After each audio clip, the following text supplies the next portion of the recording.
Welcome to our study channel.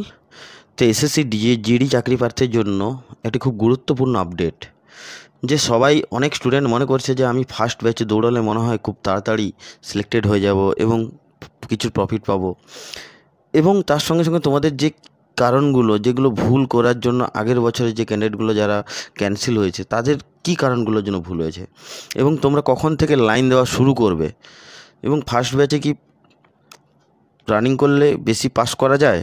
তো সমস্ত কিছু আপডেট কিন্তু তোমাদের জন্য তুলে ধরবো, কারণ প্রত্যেকটা আপডেট আমার মনে হয় ছোট ছোট মিস্টেকগুলোই কিন্তু তোমাদেরকে ফিজিক্যাল থেকে মানে বার করে দিতে পারে। তো তাই বলছি কন্টিনিউ, অল্প টাইমের ভিডিও তোমরা কিন্তু স্কিপ না করে কন্টিনিউ দেখতে থাকো। আর অবশ্যই নতুন হয়ে থাকলে চ্যানেলটি কিন্তু সাবস্ক্রাইব করতে ভুলো না, আর প্রত্যেকে ভিডিওটি লাইক করো। কেন বলছি, এরপরে আমি মেডিকেল নিয়ে একটা খুব গুরুত্বপূর্ণ ইনফরমেশান তোমাদের সামনে তুলে ধরবো নেক্সট ভিডিওতে। তো আমি তোমাদেরকে মেন কথায় চলে যাচ্ছি, যে তোমরা সবাই জানো তোমাদের অলরেডি মেসেজ এসে গেছে, যাদের নোটিশ মানে অ্যাডমিট কার্ড এসে গেছে। তোমাদের 5 তারিখ হচ্ছে 5 AM মানে সকাল 5টার সময় তোমাদের রিপোর্টিং টাইম। এবার বলছে কি রানিং কি ব্যাচ ওয়াইজ হবে, আর রানিং সময় মানে কখন শেষ হবে, রানিংয়ে কখন শেষ হবে, 5টার সময় যদি শুরু হয় তাহলে শেষটা কখন হবে। তো এই কোশ্চেনগুলো নিয়ে আমি তোমাদেরকে এক এক করে তুলে ধরছি, ঠিক আছে। তো তোমাদেরকে একটাই কথা বলি, তোমরা তার আগে দেখে নাও। তোমাদের দেখতেই পাচ্ছ এরকম করে অ্যাডমিট কার্ডে তোমাদের রিপোর্টিং টাইমটা লেখা আছে 5 AM। তো তাহলে তোমাদেরকে কখন পৌঁছতে হবে। তো তোমাদেরকে আমি একটা কথা বলি, তোমরা চেষ্টা করো রানিং সেন্টার যেখানে তার আশেপাশে থাকার। তোমরা 4:30 নাগাদ, ঠিক আছে, 4:30 বা 4:15 নাগাদ তোমরা লাইন দিতে পারো, ঠিক আছে, 4:15 4:30 নাগাদ। কিন্তু আমি একটা জিনিস লক্ষ্য করেছি, অনেক স্টুডেন্টকে আগের বারে আমি এইরকম সিচুয়েশান হতে দেখেছি। এইরকম একটা ফটো এসছে যেখানে রাত্রি 12টা থেকে ঠিক আছে তারা লাইন দিয়ে দাঁড়িয়ে আছে, রাত্রি 12টা থেকে। কারণ কি, তারা সকালে ফার্স্ট হাফে তারা ফিজিক্যাল করবে, ঠিক আছে। কারণ সবাই জানে যে ফার্স্ট হাফের ফিজিক্যালটা খুব ভালো হয়, কিন্তু তা হলেও আমি তোমাদেরকে একটা কথা বলি, তুমি যদি রাত 12টা থেকে জেগে থাকো এবং তুমি যদি ফিজিক্যাল দিতে যাও, ফার্স্ট আওয়ারে যদি দিতে পারো, তুমি যদি সকাল তোমার 5:30 6টার সময় তোমার যদি রানিং শুরু হয়ে যায়, তাহলেও আমি তোমাকে বলবো তুমি কিন্তু ফিজিক্যালে আনফিট মানে কেটে যাওয়ার চান্স খুব প্রবল থেকে প্রবলতর।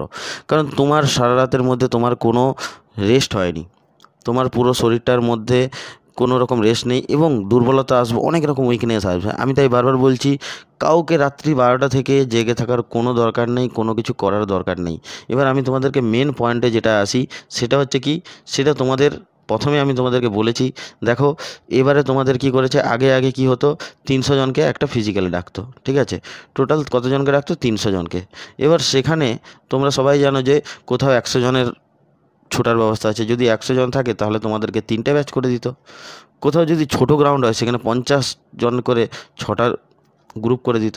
তাহলে যাদের এই ছোট মাঠে পড়তো তাদের কি প্রবলেমটা হতো, কারণ 1 নম্বর ব্যাচ, 2 নম্বর ব্যাচ, 3 নম্বর ব্যাচ, 4 নম্বর ব্যাচ হওয়ার পরে কন্টিনিউ এরকম 6 নম্বর ব্যাচ হতে থাকবে।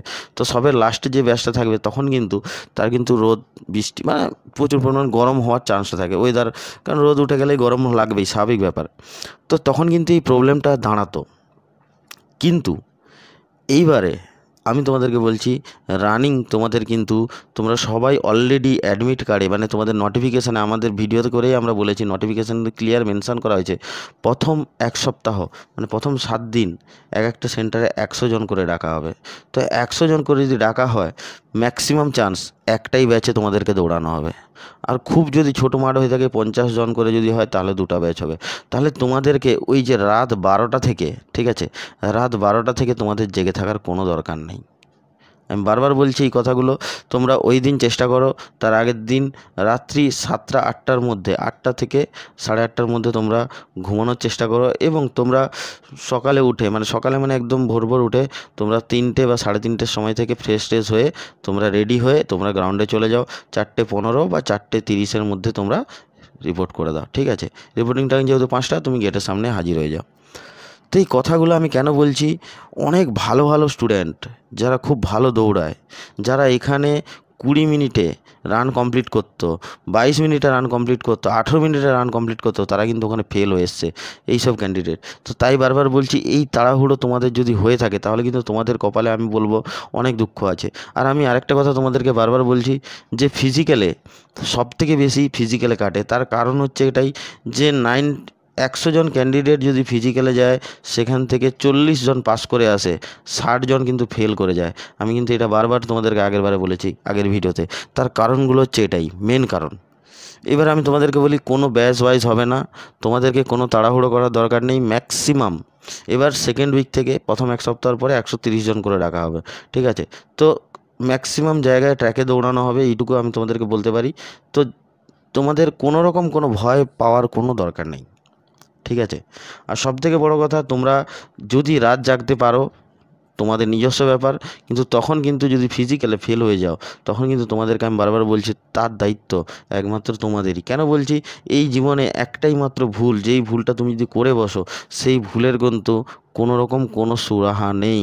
কারণ তুমি একটা জায়গায় ভালো স্কোর নিয়ে হয়তো 140 পেয়েছো, কি 120 পেয়েছো, কি 100 পেয়েছো, কি 80 পেয়েছো, পাস করে গেছো, ঠিক আছে? তো সবথেকে বড় কথা, তুমি যদি পিইটি না ক্লিয়ার করতে পারলে, তাহলে তোমার এই 140 পাওয়াটাই বৃথা, 120 পাওয়া বৃথা, 100 পাওয়া বৃথা, 80 পাওয়া বৃথা। আলটিমেট তোমার চাকরিটা হলো না। তো আমি তোমাদেরকে বারবার বলছি, মেডিকেল নিয়ে একটা আপডেট খুব তাড়াতাড়ি আসতে চলেছে, এবং তোমরা কিন্তু মেডিকেলের জন্য একসঙ্গে প্রিপারেশান নিয়ে রাখো। কারণ তোমাদের কন্টিনিউ 1 দিন 2 দিন 3 দিন 4 দিন 5 দিন অবধি টানা তোমাদের ফিজিক্যাল মেডিকেল হতে পারে। এবং কারো যদি ডিএমই মানে আরএমই হয়, তাদেরকে আবার কন্টিনিউ আরও হয়তো 2 দিন তাদেরকে থাকতে হতে পারে। তো এরকমও হতে পারে, আমি তোমাদেরকে বারবার বলছি। তাই এই জিনিসগুলো তোমরা না ভুল করে তোমরা মেন্টালি প্রিপারেশান নাও। আমরা ওখানে যাচ্ছি একদম 100%। আমরা ডিএমই বিশেষ করে কি পিইটি ক্লিয়ার করব প্রথমে, ঠিক আছে? পিএসটি ক্লিয়ার করব, তারপরে তোমরা চলে যাবে ডিএমইতে, ঠিক আছে? এবার যদি কারো ডিএমইতে কোনো আনফিট করে আর্মিতে পাঠায়, তাহলে আর্মি কমপ্লিট করে, অনেকেই আর্মি থেকে চাকরি করে, আর্মিতে গিয়ে ওখানে ফিট হয়ে চাকরি করছে।